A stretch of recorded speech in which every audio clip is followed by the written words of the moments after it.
All right, hello and welcome to Network. My name is Spumelele Zondi.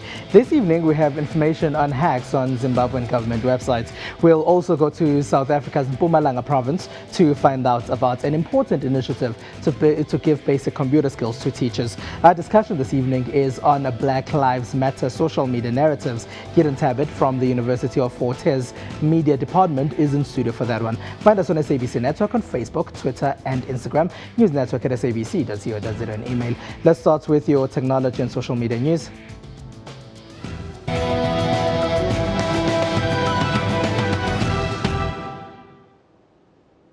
Let's start in Zimbabwe, where the country's Postal and Telecommunications Regulatory Authority, POTRAS, has issued a threatening warning to users of social media. This came as Zimbabweans were staying away from work because of unpaid government worker salaries and a struggling economy. It was known as Shutdown Zimbabwe 2016. There were interruptions on several services such as social media and WhatsApp.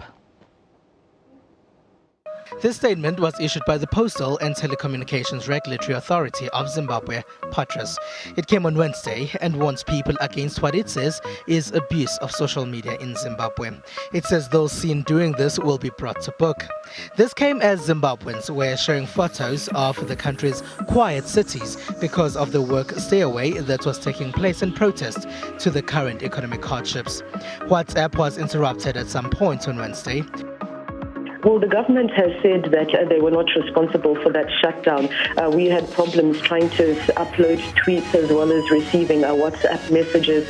The internet service providers, Econet, Telecel, and also the government-owned platform had issued statements informing people that the platforms were down within hours. They'd sent additional messages reporting that the social media was back up.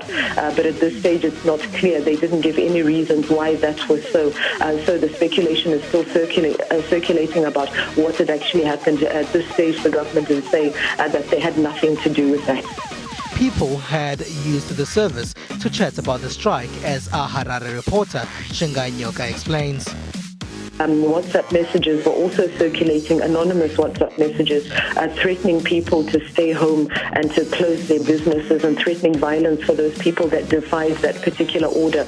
So there were a lot of messages that were floating around on social media. But the main person that we know that was behind at least one particular call for a shutdown was Pastor Ivan Moarire. Certain Zimbabwean government websites were also reported to have been down and possibly hacked. With the current state of access to information in the country, it's actually not a good thing because some of these websites, such as the website for the Ministry of Finance, were actually providing little information to citizens. So I don't think such a scenario actually helps this government, which does not want to give access to information to citizens. In Zimbabwe, SIM cards are registered in the user's name, and POTRAS says it will use this information to trace people who misuse social media. WhatsApp is, however, encrypted all over the world, and therefore third parties are highly unlikely to be able to read conversations that take place on the service. Now, our online footprint is probably the most important information that companies need right now. This helps them know what our interests are so they can tailor offerings to our individual needs. But data scientists say a lot of companies do this badly. You would have seen that Facebook would give you advertising of goods that you're interested in, and Google suggests posts of places you'd like to go to or news you'd love to read. But you may not know how they do this, as they can't read your mind. Sometimes what to search for on Google can be suggested on Facebook. Google actually makes that data available on what is called a data exchange. So now there's a market that actually says that person has actually done this kind of search on this kind of product. Other advertisers can now bid on people who have searched for this product or who have interest in this product, and then serve an ad to that person on any other publishing site. So Facebook just happened to be the publisher in this case. It could have been the New York Times, it could have been a South African newspaper, it could have been the traffic site. Data analytics allows companies to understand their customers better. Your bank, for example, would know that you buy groceries twice a month online, you book overseas accommodation every few months, and pay for coffee from the shop up the road every day. They can only know this information with software that analyzes customers' patterns. Apart from this, we all leave data in everything we do online, like our activities on social media, the websites we visit, and online stores. This data can then help companies know what their customers' interests are, and they can then therefore create products that are tailored to the client. And so you have effectively clients, you have competitiveness on making sure that not that you're only acquiring clients, but you're able to acquire them, you're able to retain them, so your clients are happy, you're delivering the right experience for them. What we call it is, how do you deliver the right message to the right customer at the right time on the right device? But companies don't often get this right. The ones who get it completely right are the ones who even tie that bridge between the analytics, the results of an insight, and the action. So they can skip directly to action. I think at the extreme, it's Amazon basically saying to you, here are other products that we know you're interested in, or Netflix saying to you, here are a few movies that I know you're pretty interested in. That's a tie-up between not just insights and understanding what's happening with the customer, but tying it directly to an action that actually is helpful to the customer. At least one bank in South Africa says it's trying to do this right. We launched a service to our customers in the South African market, which is if you do not have sufficient funds in your account for direct debit orders, we're going to, ahead of that, incidents happening where you may occur overdraft charges, give you a heads up.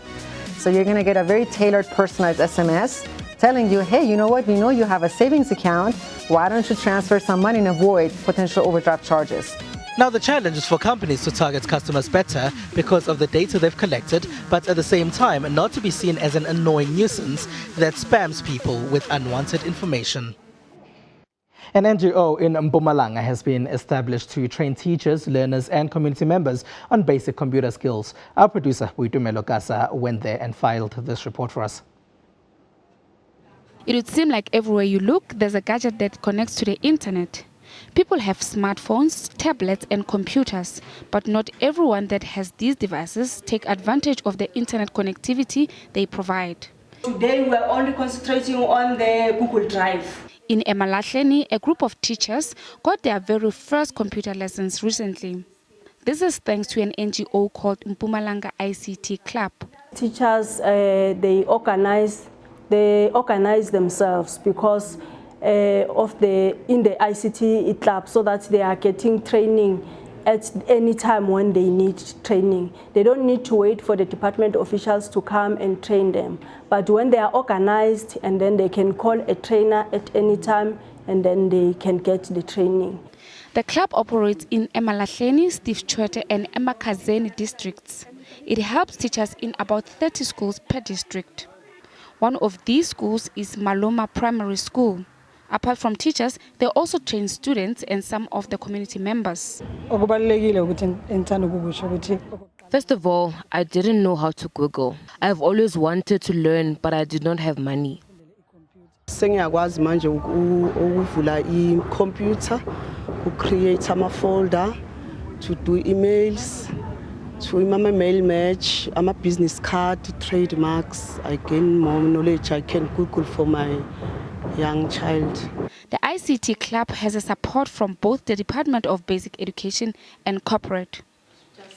Google Education Group and Microsoft Educator networking sessions focus on teacher and student training. Intel She Will Connect gives computer skills to young ladies and mothers of learners. The club is partnered with SchoolNet, a public benefit NGO focusing on teacher development. Our role is to work with public school teachers in rural areas to try and see how best they can use ICTs to teach in engaging ways. It shouldn't be that our circumstance, that is where we live or what our parents do, our grandparents have done, that defines who we are. So ICTs is a leveler. Adoption of schools happens through teachers who are already part of Mpumalanga ICT Club. They would then introduce their schools and pupils to the club. Juno spacecraft reaching Jupiter on the 4th of July was a big story in the last week. Alibaba is testing smartphone-controlled cars. These are some of the tech stories that made headlines in the last week.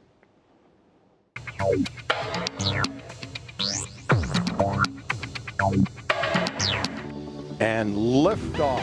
One of the stories that made it big in the science and technology world is that of NASA's Juno spacecraft looping into orbit around Jupiter earlier in the week.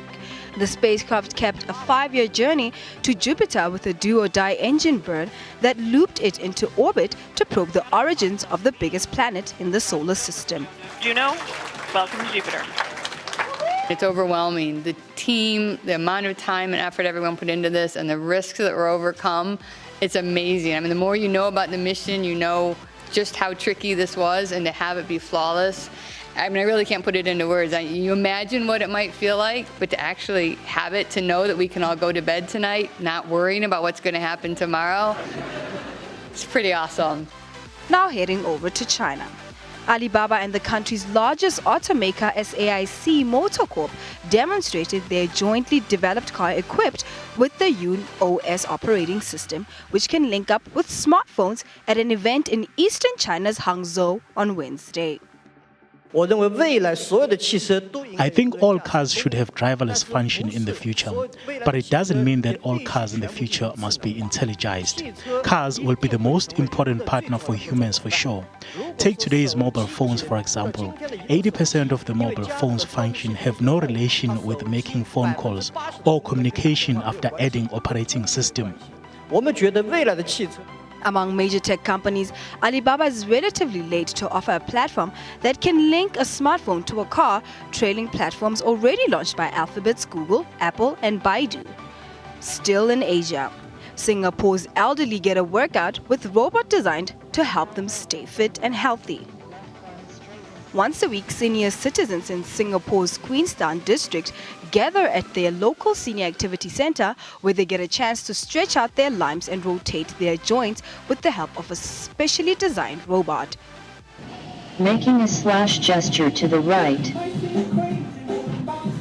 Awesome. Next exercise. Right elbow bent inwards. Left arm straight in front. Excellent. Most importantly, this robot provides an opportunity for senior citizens to exercise at any time. Unlike from the human trainers, which is only available like once a week or twice a week, between the scheduled sessions, the elderly here do not have many chances to exercise, to get supervised exercise training. With the robot, they can approach anytime, approach the robot to do exercise and get guidance as well. Now heading over to the United Kingdom. From social media to designated apps, new technology has altered the way we consume news. But one crew in the UK is looking to the past to create a blast. Modern technology is brilliant. I can't fault it. But you lose so much of the romance. A lot of what we end up filming is fashion, effectively. And so to say, oh, look at all these beautiful dresses, but now we're going to put them in black and white. Not everything about the new service is vintage, though, as its production can be found on the modern platform of YouTube.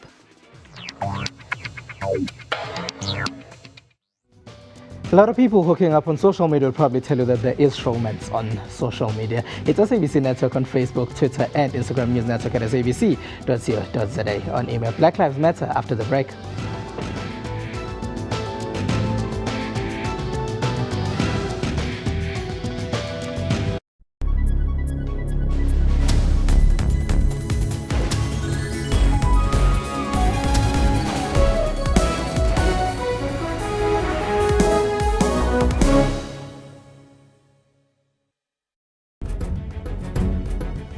Did you go to heaven? Kelvin is the one who created all this. What are you fighting over? Us? If there is 10 million in my account, it will be in the front page the next day. Do you have 10 million? Oh, Jesus, hold my hand. Hallelujah. It's happening right here on Question Time today. Monday to Thursday at 5:30 p.m. on the SABC News Channel.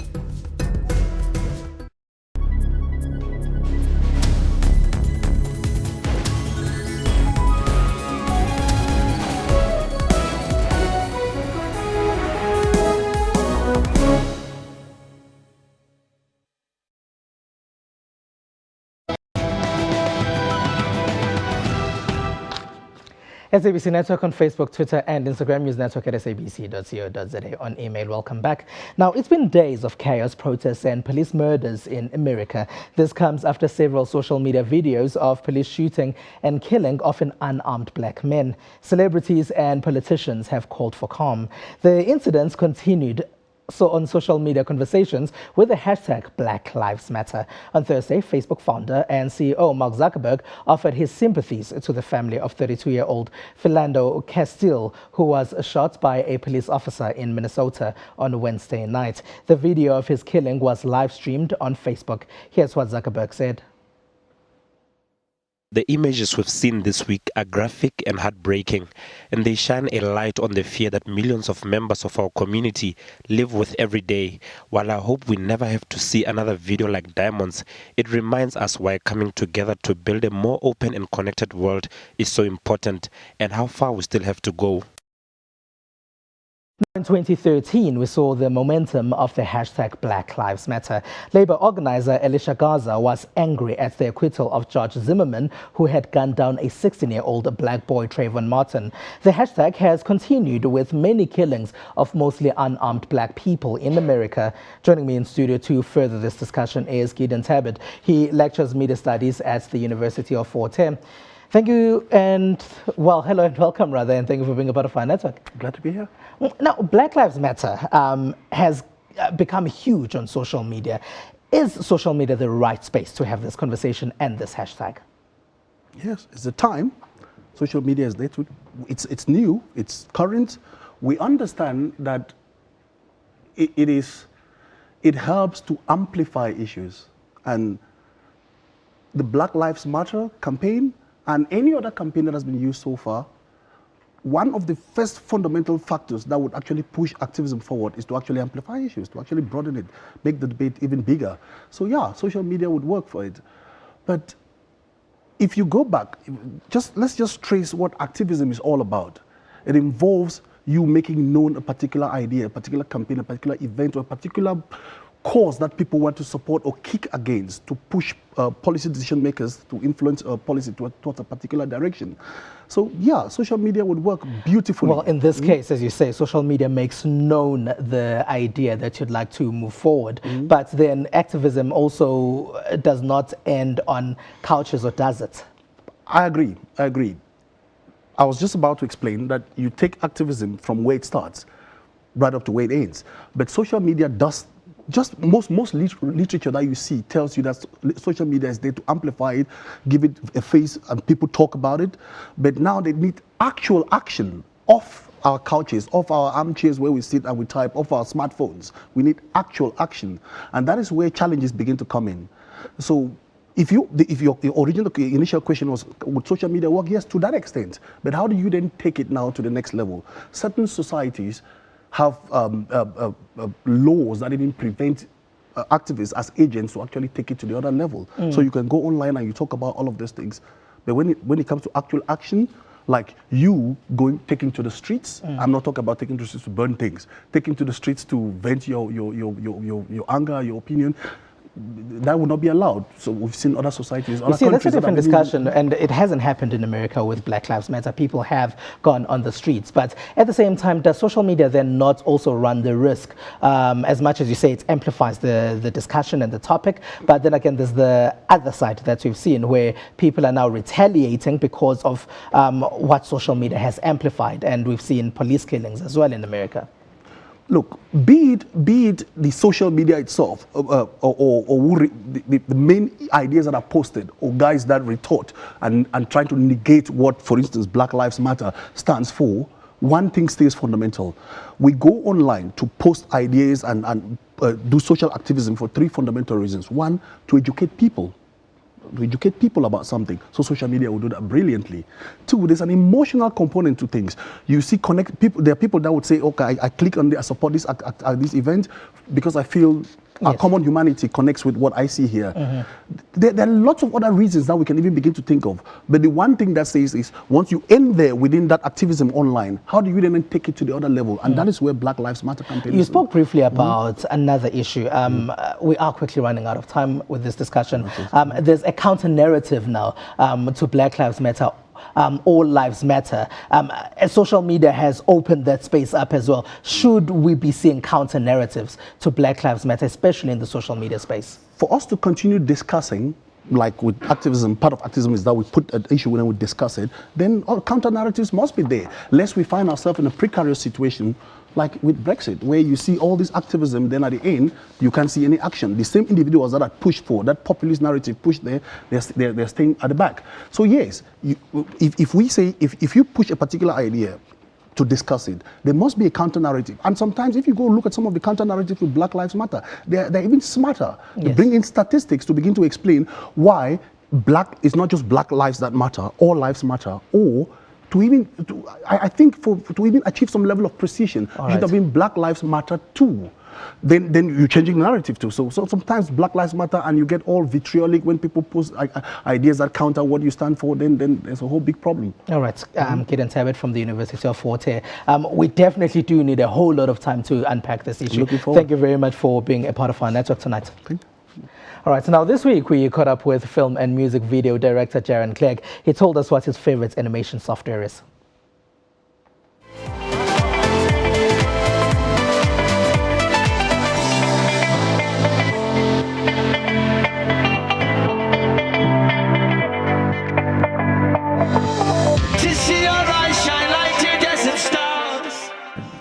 Hi, I'm Jaron Clegg. I'm a film director / visual effects generalist.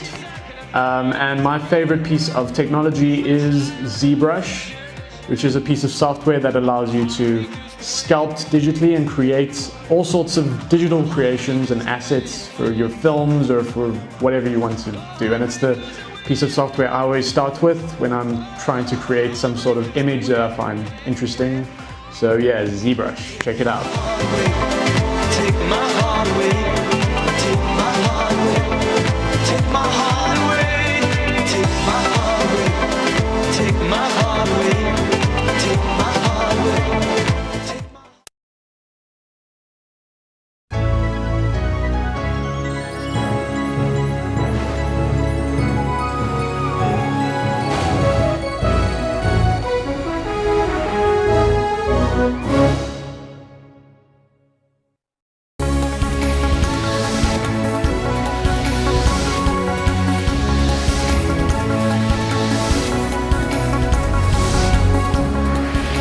He appealed for the disruptions to come to an end so the future of the children is not compromised. The union said the latest offer by ESCOM will condemn its members to poverty. Samples from the 2012 London Olympic Games and 2014 Sochi Winter Games will also be retested. Stay tuned to News Today at 3 p.m. from Monday to Friday on SABC News.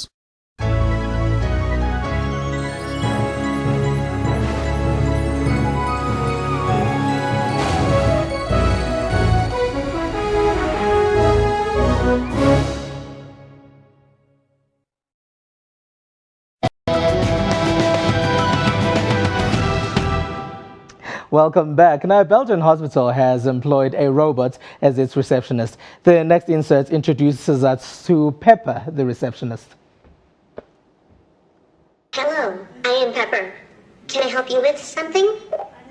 It's easy to see why this humanoid robot got the job as the newest staff member at Belgium's AZ Damian Hospital.